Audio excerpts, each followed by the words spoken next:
Bonjour à tous. Alors aujourd'hui, je voulais faire quelque chose d'assez exceptionnel dans ce que je fais généralement. Je vais faire une review, si on peut dire une critique d'un film. Je fais pas ça souvent parce que je pense que je suis pas bon à l'exercice et qu'il y en a qui sont plus doués que d'autres. Donc je vais plus parler du phénomène que ça a engendré plutôt que le film lui-même. Pour ma part, je connais beaucoup Napoléon au niveau de l'histoire, je l'ai beaucoup étudié dans mon cursus. Donc je pense que je suis légitime d'en parler à ma communauté, et surtout qu'en ce moment ça traite du cinéma. Donc Napoléon, c'est un film de Ridley Scott, si vous l'avez pas vu, qui est sorti le 22 novembre 2023 en France. Je crois qu'il est sorti un peu plus tôt aux États-Unis, je suis pas sûr. Donc c'est un film qui se veut être plutôt de la fiction plus que de relever de l'histoire.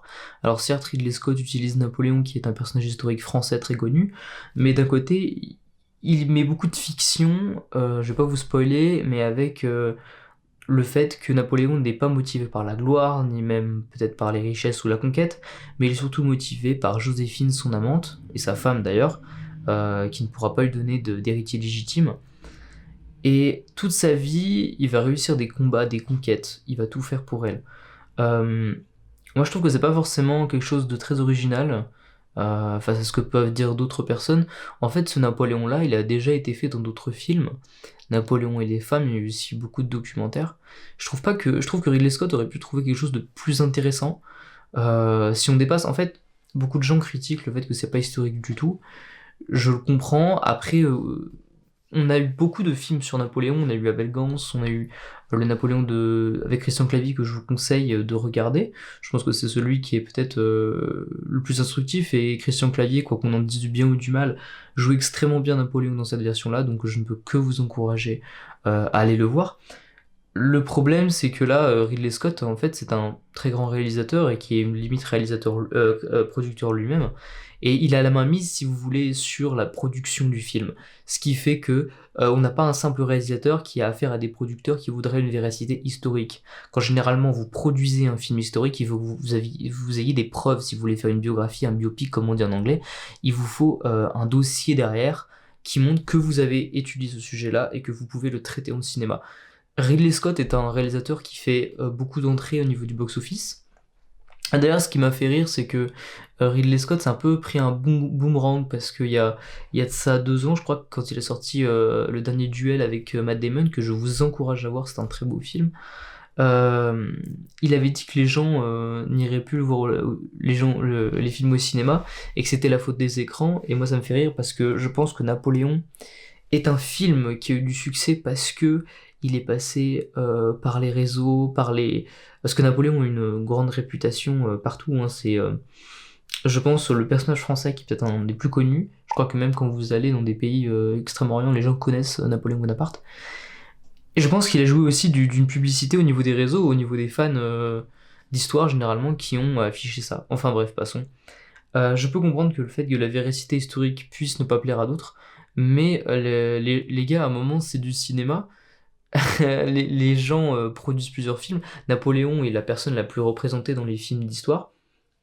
Le fait que Ridley Scott en fasse pas forcément quelque chose de vrai, moi ça m'étonne pas forcément, parce que quand vous voyez Kingdom of Heaven ou d'autres films de Ridley Scott, très peu de choses, comment dire, il détourne beaucoup de choses de la vérité.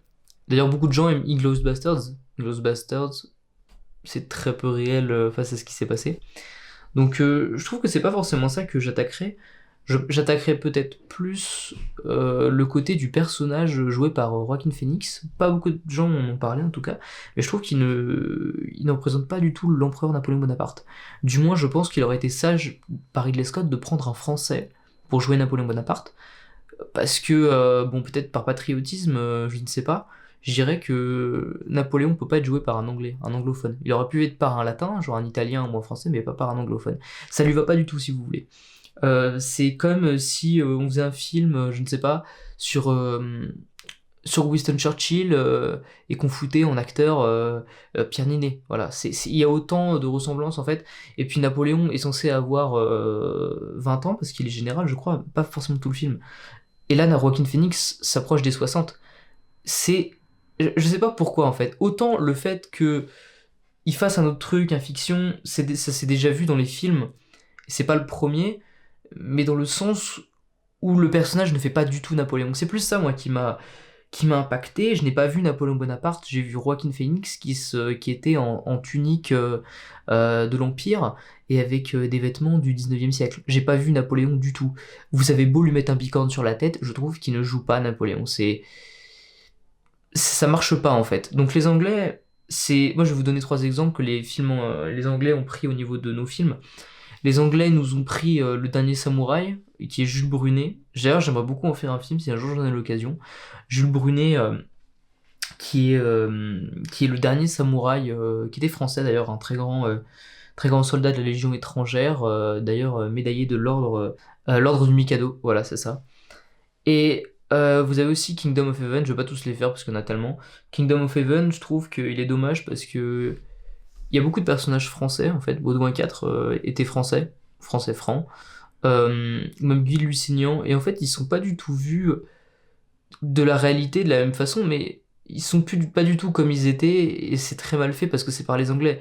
Moralité de l'histoire, je vais pas les taper sur les Anglais parce qu'ils font des films sur les Français. Au moins, ils se bougent un peu les fesses pour faire des films un petit peu ambitieux sur notre histoire.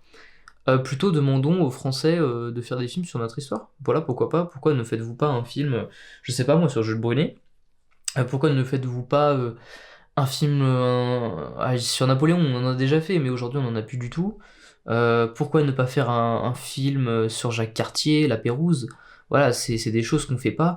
Les Américains ne font que ça, je l'ai dit dans la dernière vidéo. Je pense que ça pourrait être quelque chose de cool. Et puis surtout Napoléon, là, en anglais ça passe pas, je suis désolé. Voilà, petite vidéo pour parler du film Napoléon. Dites-moi si ça vous plaît pas. C'est très intéressant, je trouve, on peut débattre sur ça, ça peut vraiment être quelque chose de cool. Pour finir la vidéo, allez regarder Christian Clavier dans Napoléon, et on se voit très vite.